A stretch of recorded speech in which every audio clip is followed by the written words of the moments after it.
Hello students, कैसे हैं आप? I hope you all are doing great.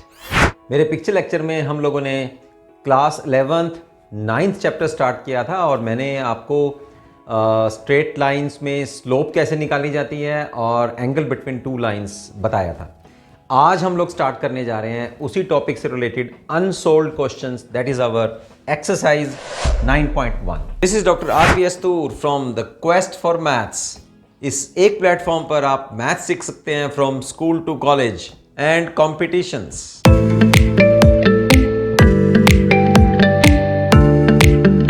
Okay students, so let's begin with this exercise 9.1. Its first unsolved question is draw a quadrilateral in Cartesian plane. Cartesian plane में हम लोगों को एक quadrilateral draw करनी है जिसके vertices जो हैं -4, 5, 0, 7, 5, -1 and 5, -5, -4 and -2 and you have to find out the area. Okay तो क्वाड्रिलेटर का एरिया निकालने के लिए हम लोग डायरेक्टली जो है 4 पॉइंट्स तो कंसीडर नहीं करेंगे। We will take 2 triangle. See how I solve this question.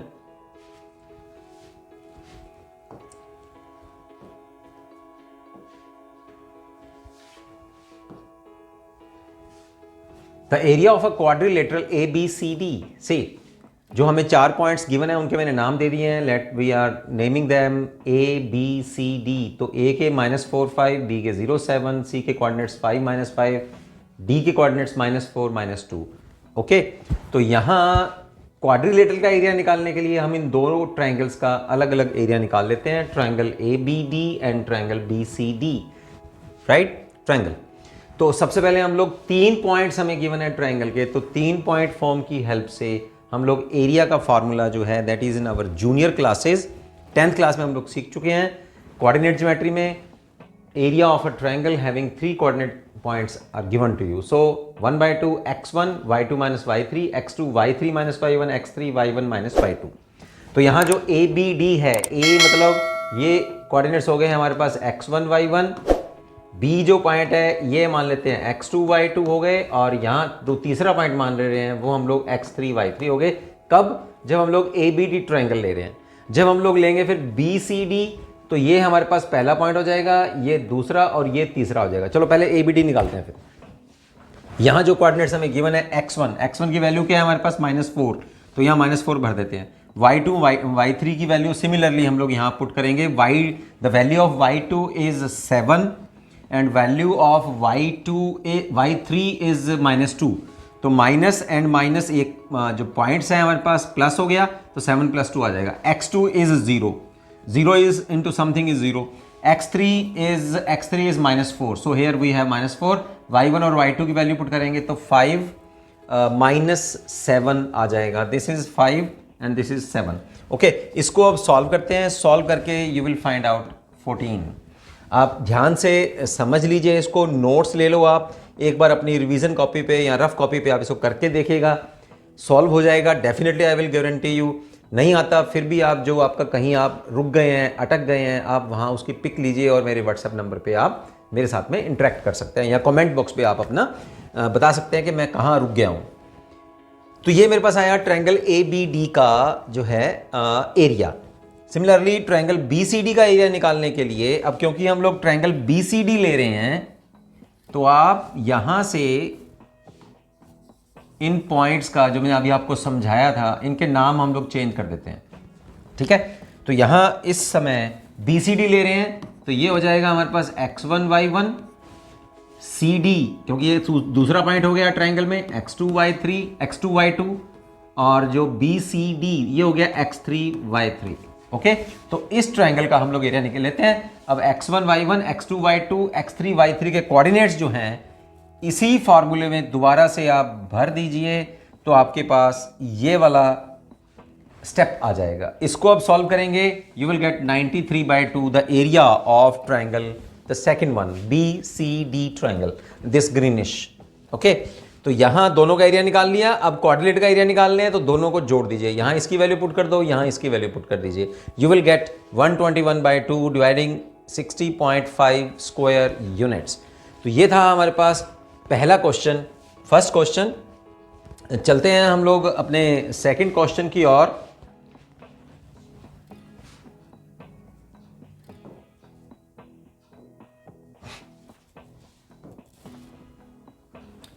Second question is the base of an equilateral triangle with side 2a lies along the y axis. जो इसका बेस है, base का अपने कितनी value given है? The base of an equilateral triangle with side 2a, ठीक, lies along the y-axis such that the midpoint of the base is the origin, right? Find the vertices of the triangle.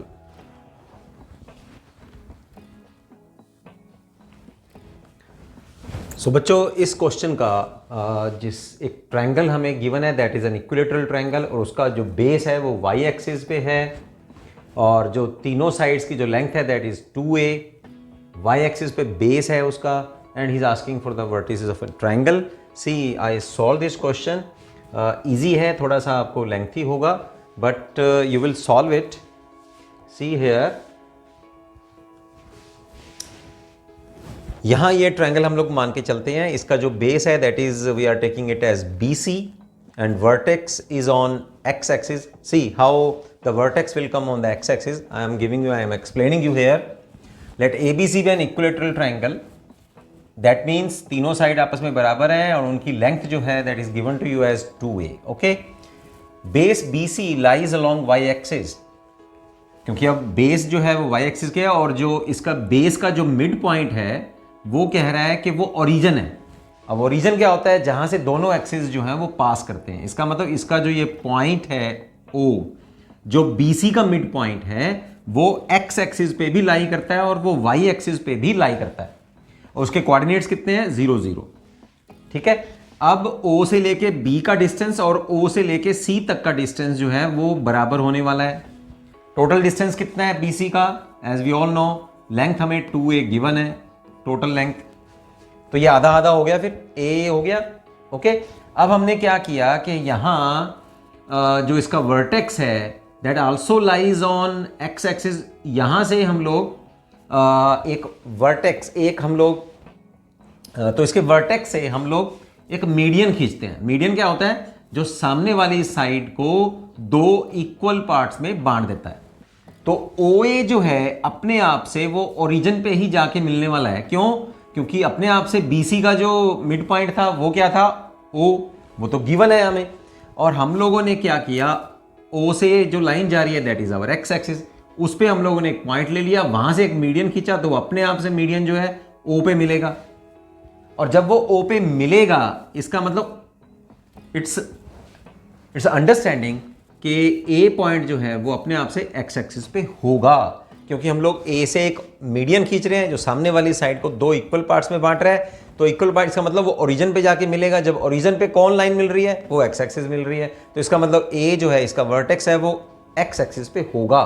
अब हम लोगों ने क्या किया, B के coordinates निकाल लीजिए। अब देखिए जो B है that is in the above side of y axis, so ये कोऑर्डिनेट्स क्या होंगे? y एक्सिस के ऊपर अगर कोई पॉइंट होता है उसमें x कोऑर्डिनेट जो है वो 0 होता है, और y कोऑर्डिनेट कितना होगा? जितना ये डिस्टेंस जो है ये कवर अप होगा। तो a हमारे पास B के कोऑर्डिनेट्स आ जाएंगे। C के क्या आएंगे? That lies in the lower direction of y axis, so here you will have 0 - a के कोऑर्डिनेट्स हम लोग मान लेते हैं कि ये जो OA डिस्टेंस है दैट इज x, तो a के कोऑर्डिनेट्स आ जाएंगे because a lies on the x axis, so x 0, x axis पे y कोऑर्डिनेट जो होता है दैट इज 0, राइट। अब एक बात और है, जब इक्विलेटरल ट्रायंगल होती है तो जो मीडियन होता है वो एल्टीट्यूड के बराबर होता है। The median of a triangle is equal to altitude, यानी कि मीडियन क्या होता है कि जो सामने वाली साइड को दो इक्वल पार्ट्स में डिवाइड करता है, तो वो तो कर ही रहा है क्योंकि अपने आप से गिवन था कि ये ओरिजिन है, राइट, और ये इक्विलेटरल है। तो जब हम लोग वर्टेक्स खींचेंगे तो अपने आप ही वो x एक्सिस के ऊपर आएगा, और secondly x axis y axis के ऊपर क्या होता है? परपेंडिकुलर। तो अपने आप से ये जो मीडियन है ये एक इक्विलेटरल ट्रायंगल के लिए ये एल्टीट्यूड का भी काम करेगा। एल्टीट्यूड का मतलब है कि ये 90 डिग्री का एंगल हमारे पास हो जाएगा।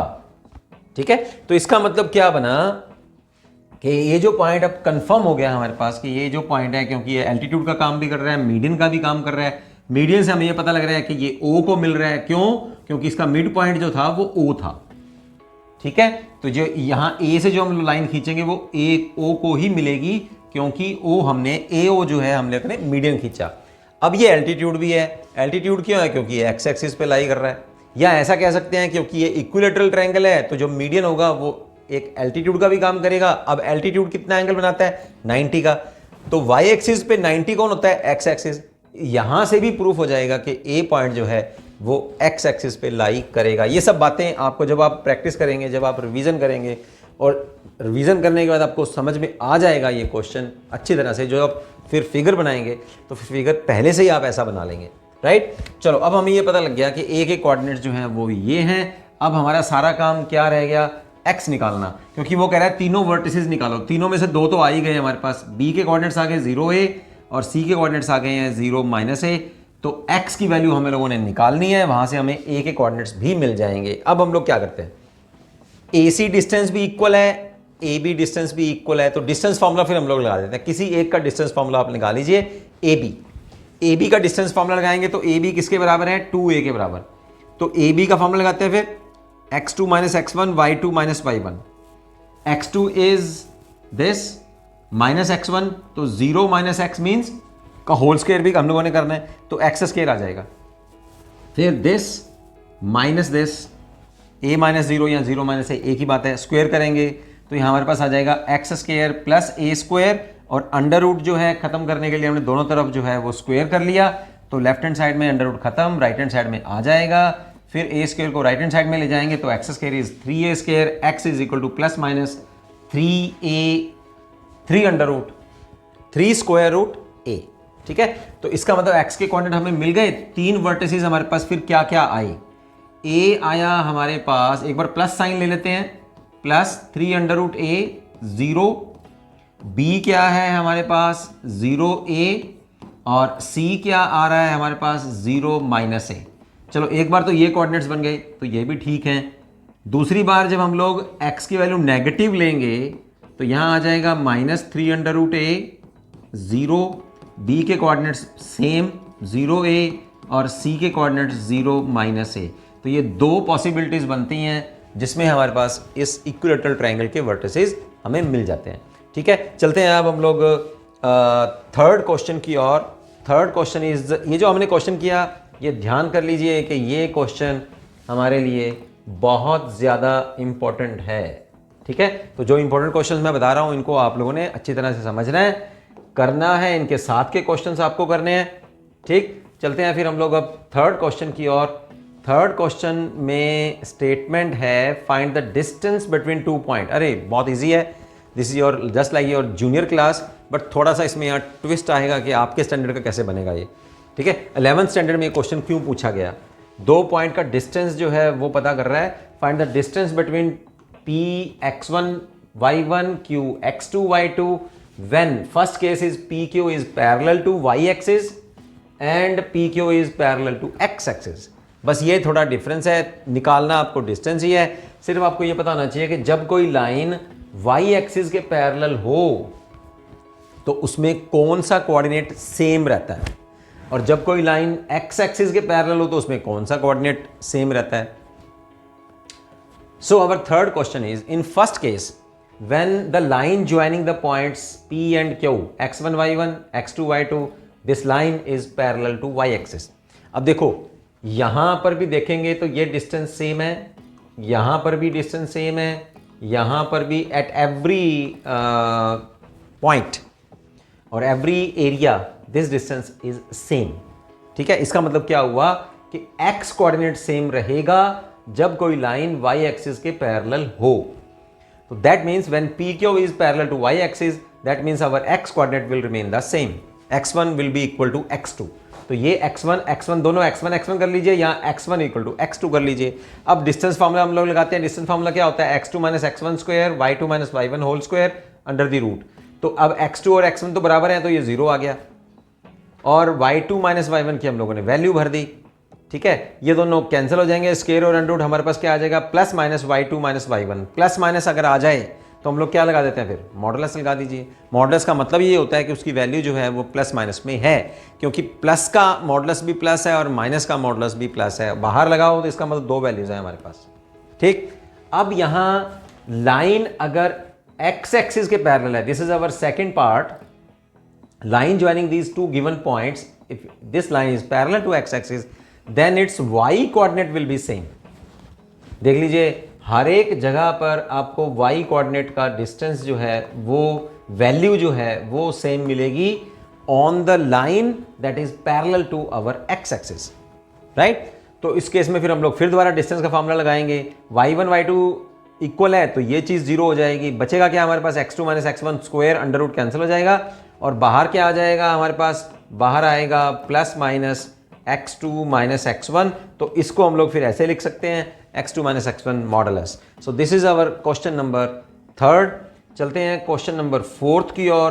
क्वेश्चन फोर्थ में हमें कह रहा है ये स्टेटमेंट है क्वेश्चन फोर्थ में, find a point on the X axis which is equi distance from the point 7, 6 and 3, 4।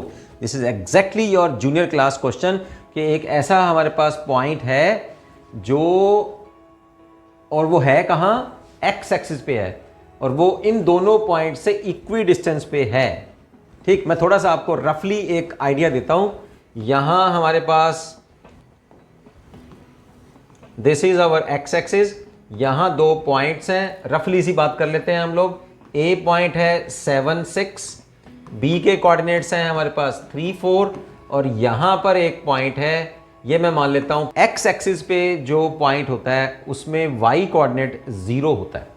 तो हम लोग ने ये कंसीडर कर लिया, let P be a point on the X axis, so let its coordinates be x0 और ये according to given question ये वाला डिस्टेंस और ये वाला डिस्टेंस आपस में बराबर है। तो गिवन क्या है हमारे पास, distance AP is equal to PB।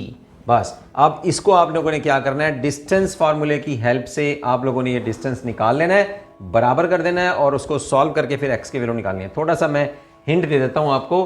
तो जब इसको करेंगे हम PA निकाल रहे हैं तो x minus 7 whole square plus 0 minus 6 means 36 square लेंगे ना, और इधर आ जाएगा हमारे पास x माइनस 3 या 3 माइनस एक्स कर लीजिए, वो कोई बात नहीं है क्योंकि होल स्क्वायर है।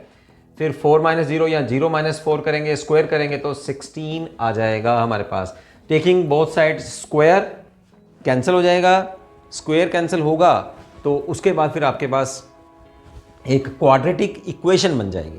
जब हम इन दोनों स्क्वायर रूट्स पे स्क्वायर लेंगे तो after solving you will get a linear equation in x, जो x की दो पावर हैं, x का स्क्वायर वाली जो टर्म है वो दोनों साइड से कैंसिल हो जाएगी। सॉल्व करने के बाद आपके पास ये टर्म बचेगी, इसको सॉल्व करेंगे you will get the value of x as 15/2। तो हमारे पास x एक्सिस के ऊपर पॉइंट क्या बना, 15/2। ओके, तो चलते हैं फिर हम लोग फिफ्थ क्वेश्चन की ओर। चलिए अब हमारे पास ये स्लोप के क्वेश्चन आ गए हैं। Find the slope of a line which passes through the origin and the midpoint of the line segment joining this and this. Find the slope of a line which passes through the origin. ऐसी line जो origin से निकल रही है and the midpoint of the line segment joining this and this, जो इन दोनों के mid point में से भी निकल रही है और ओरिजिन में से भी गुजर रही है। तो इसका देखिए एक रफ सा फिगर मैं आपको बताता हूं क्या है जो इसका फिगर बनेगा। हमारे पास क्वेश्चन नंबर 5 है। सी, हमें स्लोप निकालनी है एक ऐसी लाइन की जो ओरिजिन में से निकल रही है। ठीक है, तो ओरिजिन के कोऑर्डिनेट्स क्या होते हैं हमारे पास, 0, 0 which passes through the origin and the mid point of the line segment joining this and this. ये एक लाइन और है हमारे पास, ठीक है, उसमें जो P पॉइंट है 0, -4 और B पॉइंट जो है दैट इज 8, 0। इसका मिड पॉइंट ये है, हम लोग मान रहे हैं कि इसका मिड पॉइंट C मान लेते हैं। ठीक है, इनका फिर मिड पॉइंट निकाल लीजिए। तो mid point of PB, PB का जब हम लोग मिड पॉइंट निकालेंगे तो ये आएगा 0 + 8/2 और -4 + 0/2। तो ये बन जाएगा हमारे पास 4 and -2। तो ये पॉइंट क्या आ गया हमारे पास 4 and -2। तो इस लाइन की हमें जो है वो स्लोप चाहिए जो कहाँ से निकल रही है, एक तो ओरिजिन से निकल रही है और इन दोनों के मिड पॉइंट में से निकल रही है। स्लोप को हम लोग m मान लेते हैं। अब हमारे पास 2 पॉइंट आ गए हैं, 2 पॉइंट फॉर्म से आप इसकी स्लोप निकाल सकते हैं। y2 - y1 divided by x2 - x1। तो y2 क्या है -2, y1 क्या है 0, x2 क्या है 4 - 0। तो -2/4 is -½ so this is your answer. ठीक है, this is your 5th question.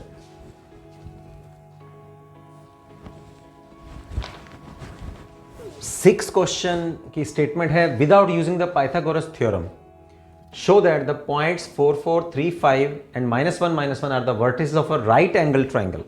देखो बच्चों, राइट एंगल ट्रायंगल में क्या होता है कि दो लाइन उसमें जो है आपस में परपेंडिकुलर होती हैं।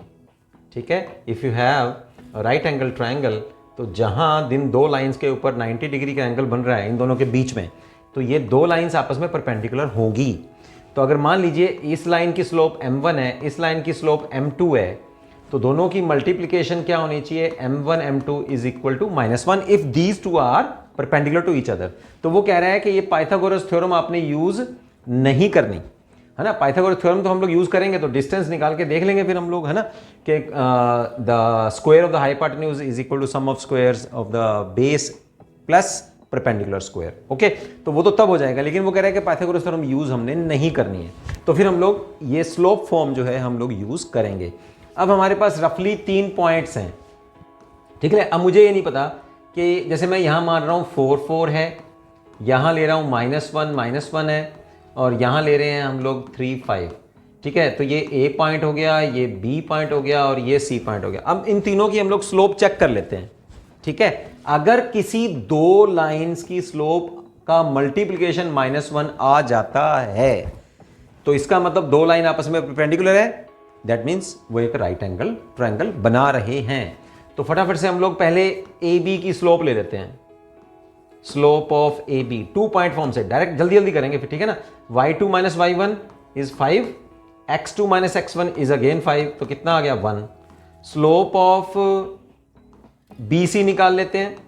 BC निकालिए फिर 5 - 1 6 है ना, 5 y2 - y1 तो कितना आया, जैसे 5 -1 तो 6 हो गया ना फिर, क्योंकि माइनस एक और है और एक फार्मूले वाला माइनस है, राइट। तो 3 -1 कितना हो गया 4, तो ये हो जाएगा 2 और 2 3/2 आ गया। अब निकालते हैं हम लोग स्लोप ऑफ AC या CA। चलिए CA 5 - 4, ठीक है, y2 में से y माइनस कर दिया और x2 में से x माइनस कर दिया, तो यह आ जाएगा 3 - 4, 5 - 4 3 - 4, ठीक है, 1/-1 तो कितना आया -1। चलो अब AB और CA की मल्टीप्लाई करते हैं। ठीक है, स्लोप इन दोनों की, slope of AB multiplied with slope of CA, और दो इसकी क्या है 1 और इसकी कितनी है -1, दोनों की मल्टीप्लाई करेंगे तो कितना आ गया -1। तो किस किस की स्लोप की मल्टीप्लाई हमारे पास -1 आई है, स्लोप ऑफ AB, ये मान लेते हैं AB है, और ये हमारे पास CA है। तो CA और AB की मल्टीप्लिकेशन, स्लोप की मल्टीप्लिकेशन हमारे पास -1 आ गई है। इसका मतलब ये जो वर्टिसेस हैं, these are the vertices of a right angle triangle. ठीक है, चलते हैं हम लोग फटाफट से 7th क्वेश्चन की ओर। Find the slope of a line which makes an angle of 30 degree with the positive direction of y axis. तो y एक्सिस के साथ में वो 30 डिग्री का एंगल बना रहा है पॉजिटिव डायरेक्शन और इन द एंटी क्लॉकवाइज। ठीक है, इस क्वेश्चन को समझिए। 5th क्वेश्चन भी इंपॉर्टेंट था, 6th भी इंपॉर्टेंट है, 7th भी इंपॉर्टेंट है, 3rd भी इंपॉर्टेंट है। तो मैं आपको देखिए सारी एक्सरसाइज ही इंपॉर्टेंट है, that's why I am giving you the solution of each and every question. Okay, तो यहां हमारे पास अब चलते हैं 7th क्वेश्चन की ओर। 7th क्वेश्चन में कहता है find the slope of a line which makes an angle of 30 degree. ठीक है, चलिए ये हमारे पास एक्स एक्सिस और ये वाई एक्सिस हो गया with the positive direction of Y axis. ठीक है, तो यहां बन रहा है हमारे पास, ये आ गया हमारे पास एंटी क्लॉकवाइज डायरेक्शन में। ठीक है, 30 डिग्री का एंगल वो बना रही है। ठीक, और फिर टोटल एंगल ये कितना हो जाएगा, ये 90 है हमारे पास और प्लस 30 और बन रहा है। तो एंटी क्लॉकवाइज में एक्स एक्सिस के साथ में कितना एंगल हो जाएगा, 120। वाई एक्सिस के साथ में कितना है, 30। सो द लाइन मेक्स या making, line is making an angle of 120 degree with the positive direction of x axis। ठीक है, हमें गिवन था y एक्सिस के साथ में 30 डिग्री का एंगल बना रही थी हम लोगों ने, क्योंकि हमारे पास फार्मूला है ना कि हम लोगों को टेंजेंट थीटा का जो फार्मूला है उसमें थीटा जो है that is the angle in the positive direction of x axis. तो यहां हमारे पास स्लोप निकालेंगे तो स्लोप का फार्मूला है हमारे पास टेंजेंट थीटा। टेंजेंट थीटा की वैल्यू भरेंगे 120 को हम लोग ऐसे लिख सकते हैं 180 माइनस 60। ठीक है, फार्मूला है हमारे पास tangent of 180 minus theta, this is equal to minus tangent theta. तो यहां आ जाएगा minus of tangent of 60 degree, this is equal to minus 3 under the root. This is your answer. मतलब उस लाइन की स्लोप जो वाई एक्सिस के साथ में पॉजिटिव डायरेक्शन के साथ में 30 डिग्री का एंगल बना रही है, उसकी स्लोप जो है that is -3 under the root. चलते हैं, नेक्स्ट क्वेश्चन है हमारे पास 8th क्वेश्चन। Without using distance formula show that the points are the vertices of a parallelogram. Parallelogram की आमने सामने की साइड्स क्या होती हैं, वो पैरेलल होती हैं। तो यहाँ फिर कंडीशन ऑफ पैरेललिज्म लगेगी। इसको फिर मैं आपको वाइट बोर्ड पे हम लोग इसको अच्छी तरह से समझते हैं, समझ में आएगा। This is your 8th question.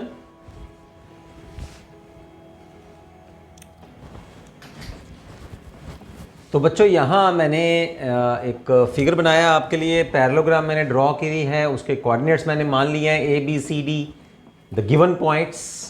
Okay, अब ये हम लोगों ने कोई और यूज़ नहीं करना, कुछ भी यूज़ नहीं करना। स्लोप फॉर्म हमने यूज़ करनी है, without using the distance formula भी हम लोगों ने यूज़ नहीं करना। फिर हमने बताना है कि ये एक पैरेललोग्राम के वर्टिसेस हैं। इसका मतलब क्या हुआ कि पैरेललोग्राम में ये साइड इसके पैरेलल है, ये वाली साइड इसके पैरेलल है। पैरेलल लाइंस की स्लोप क्या होती है, m1 m2। ठीक है, ये m1 डैश, ये m2 डैश। तो हमारे पास क्या आना चाहिए, अगर ये पैरेलल है तो m1 is to m equal to m2 आना चाहिए और m1 dash is equal to m2 dash आना चाहिए। तो फटाफट से m1 मैंने क्या माना है, the slope of AB, m2 is the slope of CD। तो फटाफट से निकाल लेते हैं। So here m1 is 2 point form हम लोग यूज करेंगे स्लोप निकालने के लिए। मैं ये फॉर्मूला यूज कर रहा हूं y2 minus y1 over x2 minus x1। तो फटाफट से करते हैं हम लोग इसको। y2 minus y1, this is 1 0 minus minus 1। ठीक है, 0 माइनस माइनस 1 तो प्लस हो जाएगा, 4 माइनस माइनस 2 ये हो जाएगा 6। तो m1 की वैल्यू आ गई 1/6। निकालते हैं फटाफट से CD की। CD मैंने मानी है स्लोप उसकी m2। तो y2 minus y1 this is 1, x2 minus minus 1 तो ये हो गई 1/6। ये देखिए आपस में बराबर आ गई। फिर m1 is equal to m2, this means that AB line is parallel to CD। तो एक क्वाड्रिलेटरल में एक पेयर ऑफ लाइंस आपस में पैरेलल आ गया। अब अगर दूसरा नहीं आया तो ये फिर जो है ट्रेपीजियम भी बन सकती है। ठीक है, जिसमें एक पेयर पैरेलल होता है, एक नहीं होता। चलिए फटाफट से हम लोग BC निकाल लेते हैं। फिर BC की स्लोप मैंने क्या मानी है, m1 डैश। तो m1 डैश निकाल लेते हैं। BC जो है हमारे पास y2 minus y1, so 3 minus 0 over 3 minus 4। तो ये आ गया 3 over -1, this is equal to -3। चलिए m2 डैश निकाल लेते हैं। m2 dash is the slope of AD या D, ये एक ही बात है। तो ये आ जाएगा y2 minus y1 2 minus minus 1 over x2 over this -3 minus minus 2। तो ये कितना हो गया 3, ठीक है। और यहाँ कितना आ गया +2 -1, तो ये आ गया -3। ये देखिए ये आपस में बराबर आ गई हैं। m1 dash is equal to m2 dash. This means that second pair of the opposite sides of a quadrilateral, these are also parallel to each other.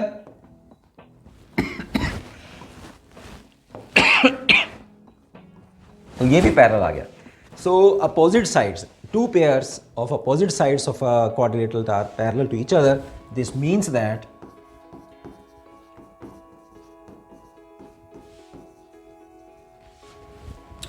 the given quadrilateral is parallelogram. Ninth question में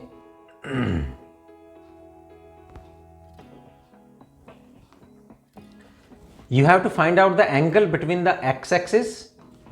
ये हमारे पास x-axis है, okay, and the line joining these 2 points. मैं रफली सा एक आपको line दे रहा हूं यहां 3 -1, ठीक है, और दूसरा जो पॉइंट है हमारे पास 4 -2। This is our AB, right. और ये एंगल हम लोग मान लेते हैं, this line is making an angle theta with the positive direction of x axis. वैसे अगर कोई लाइन थीटा एंगल बना रही है x एक्सिस के पॉजिटिव डायरेक्शन के साथ में, तो स्लोप का फार्मूला क्या होता है हमारे पास according to our definition, m is equal to tangent theta. तो अब हम लोग मान लेते हैं कि m जो है इसकी स्लोप है, तो m की वैल्यू भी निकाल लेते हैं हम लोग by 2 point form. 2 point form से m की वैल्यू निकलेगी y2 माइनस y1 -2 -1 4 -3। तो ये आ गया -2 + 1 over 1, this is equal to -1। तो हमारे पास टेंजेंट थीटा की वैल्यू जो है m, और m की वैल्यू जो है -1 आ गई है। -1 कब होती है? अब टेंजेंट थीटा हम लोगों को देखना है। This is minus tangent of 45 degree, और टेंजेंट जो है वो माइनस कहाँ होता है? फर्स्ट क्वाड्रेंट में, सेकंड में, या थर्ड में, या फोर्थ में, ठीक है। तो फर्स्ट में तो सभी पॉजिटिव होते हैं, सेकंड क्वाड्रेंट में टेंजेंट जो है वो नेगेटिव होता है। तो सेकंड क्वाड्रेंट में आ गया, because theta is negative, therefore it lies in second quadrant. Second quadrant में है तो इसको कैसे लिखेंगे फिर हम लोग? Tangent of 180 minus 45। 180 माइनस 45 का मतलब माइनस ऑफ टेंजेंट 45। तो माइनस करके कितना बन जाएगा? ये टेंजेंट 135। तो दोनों तरफ इक्वेट करेंगे तो थीटा की वैल्यू कितनी आ गई हमारे पास? 135। तो एंगल ही पूछ रहा था, find the angle between the X axis and the line joining this and this. So theta की वैल्यू हमारे पास आई है 135।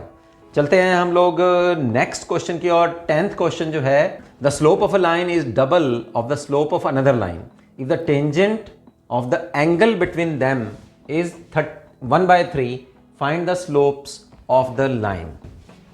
टेंजेंट थीटा की वैल्यू उसने आपको गिवन है 1/3, और वो कहता है कि find the slopes of the line. अरे भाई थोड़ा सा इसमें आपको लेंथी ये पड़ता है क्वेश्चन, मैंने इसके लिए आपको सॉल्व किया है। 2 लाइंस की स्लोप हम लोगों ने मान ली है, let m1 m2 be the slopes of the 2 lines. तो टेंजेंट थीटा का हमारा फार्मूला क्या होता है? Tangent theta is equal to m2 minus m1 1 plus m1 m2, right. अब गिवन क्या है हमारे पास? Tangent theta is equal to 1/3 and दूसरी लाइन की स्लोप पहली लाइन की डबल है। एक लाइन की स्लोप दूसरी लाइन की डबल है, तो जो मर्जी मान लो, हम लोगों ने मान लिया कि m2 है that is double of m1। तो अब इनकी वैल्यू जो हम लोग इस फार्मूला में जो है हम लोग पुट कर देते हैं। टेंजेंट थीटा इज 1/3 पुट कर दिया हम लोगों ने, m2 की value 2m1 minus m1 1 plus m1 as it is, m2 की वैल्यू 2m1 हम लोगों ने पुट किया। 1/3 as it is, 2m1 minus m1 is m1, 1 plus m1 square हो गया, और 2m1 स्क्वायर हमारे पास आ गया। अब हम लोग मॉडुलस खोलते हैं। मॉडुलस खोलने के लिए हमारे पास क्या होगा? एक प्लस साइन, एक माइनस साइन। तो m1 over 1 plus 2m1 square is equal to +1 और -1। अब इन दोनों इक्वेशंस को हम लोग अलग अलग सॉल्व करते हैं। सबसे पहले इस इक्वेशन को हम लोग सॉल्व करेंगे। You will get this quadratic equation and this quadratic have two factors. After solving these two factors we have two values of m1, 1/2 and 1। Second को हम लोग सॉल्व करते हैं taking -1/3। So you will get this quadratic equation on cross multiplying these two values here. You will get this quadratic equation.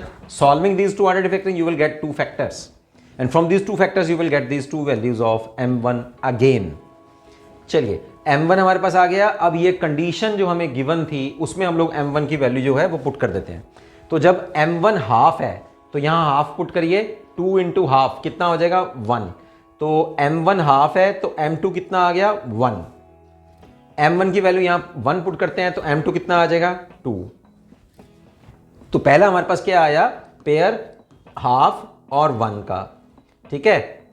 दूसरा क्या आया 1 और 2 का, मतलब अगर m1 1 है तो m2 2 है, m1 हाफ है तो m2 1 है, क्योंकि डबल है ना। दूसरे केस में हम लोगों ने m1 की वैल्यू निकाली है -1/2 एंड -1, ठीक है। तो जब m1 माइनस हाफ है तो यहां पुट करेंगे माइनस हाफ, कितना हो जाएगा -1, और जब -1 पुट करेंगे तो कितना आ जाएगा -2। तो अब हमारे पास दो वैल्यूज क्या आई, m1 माइनस हाफ है तो m2 क्या है -1, तो एक ये आ गया। चौथा पेयर हमारे पास क्या बन गया -1 एंड -2। तो इन चारों वैल्यूज में से सारी वैल्यूज ठीक हैं कि m1 की और m2 की वैल्यू ये वाला भी हो सकता है, ये भी हो सकती है, ये भी हो सकती है, ये भी हो सकती है। इन चारों में से जो भी आप लेंगे उस समय जब आप इसमें यहां पुट करेंगे, in every case out of these 4 cases tangent theta will be 1/3। हर एक में आप कोई भी पेयर ले लीजिए, जब आप इस फॉर्मूले में पुट करेंगे तो टेंजेंट थीटा की वैल्यू 1/3 आएगी ही आएगी। सो this is your 10th question. चलते हैं अब लास्ट क्वेश्चन की ओर। लास्ट क्वेश्चन में the statement is a line passes through x1, y1 and hk। इन दो पॉइंट में से लाइन जो है वो पास कर रही है। If the slope of the line is m, show that this relation. This is very easy. देखिए इसको समझते हैं थोड़ा सा हम लोग। 11th क्वेश्चन है हमारे पास। एक लाइन पास करती है x1, y1 पॉइंट में से, और दूसरा पॉइंट है हमारे पास hk, and slope of the line हमें गिवन है m। तो ये रिलेशन हमें प्रूव करना है। तो बस एक तो हमें गिवन है m और एक निकाल लीजिए 2 पॉइंट फॉर्म से। 2 पॉइंट फॉर्म फार्मूला हमारे पास क्या होता है, y2 minus y1 over x2 minus x1। तो यहां बस आप पुट कर दीजिए आप। अब यहां y2 क्या है k और y1 क्या है y1, तो पुट कर दीजिए k minus y1 over x2 क्या है h और x1 क्या है x1, वो हमें गिवन है। तो ये आ गया -1। बस अब क्रॉस मल्टीप्लाई कर दीजिए। क्रॉस मल्टीप्लाई करेंगे, this is m/1, cross multiply करेंगे तो m multiplied with h minus x1 is 1 multiplied with this, so k minus y1। So this is the same relation as desiring. So जो मांग रहा था वो हम लोगों ने प्रूव कर दिया। सो this is the end of your exercise 9.1, right. तो बच्चों ये वीडियो यहीं पर ही हम लोग ख़त्म करते हैं। जाने से पहले फिर मैं आपको कहना चाहूँगा कि अगर आपको मेरे लेक्चर्स में से वैल्यू मिल रही है तो 5 मिनट निकालिए, अपने व्हाट्सएप ग्रुप में इस चैनल के कंटेंट को, मेरे लेक्चर्स को आप शेयर करिए, ताकि जिन बच्चों को डिटेल में समझना है उनको भी हेल्प हो जाए, और इस चैनल के कंटेंट को, इस चैनल को बूस्ट करने में भी हेल्प हो जाएगी। तो मिलते हैं फिर हम लोग नेक्स्ट वीडियो में, नेक्स्ट लेक्चर में। We are going to start with various forms of equation of a line. ये बहुत इंपॉर्टेंट टॉपिक है। मिलते हैं फिर नेक्स्ट वीडियो में। सी यू, बाय बाय।